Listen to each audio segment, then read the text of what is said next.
سلامات. ممكن يكون محسش ساعتها، ما استوعبش، وافتكر إن الحاجات الحقيقية اللي هو عاشها لحظة حب عابرة وخلصت خلاص. مفهمش إن الحاجة الحقيقية والمشاعر الصادقة والحب اللي بجد والعطاء اللي بجد بيتحفر جوه البني آدم، زي الشجرة كده مجذورها بتتحفر جوه الأرض.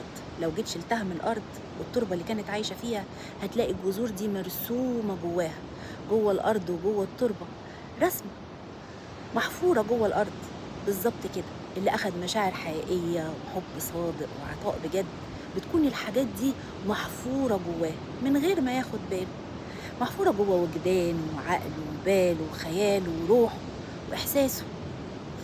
لكن بعد فوات الأوان هتهجم عليه الحاجات الحقيقية اللي هو أخدها واعتبرها لحظة حب مرت وخلاص، أو ده أمر مفروغ منه، أو ده العادي إنه ياخد المشاعر الحقيقية والصادقة دي.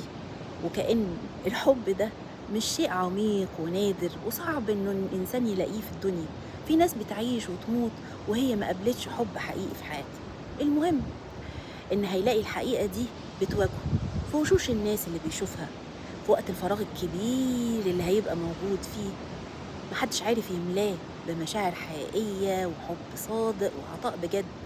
لأن اللي أخد حاجات بجد وحس بالمشاعر اللي بجد مش هيعرف يحس ولا يعيش حاجات مزيفة أو مش حقيقية.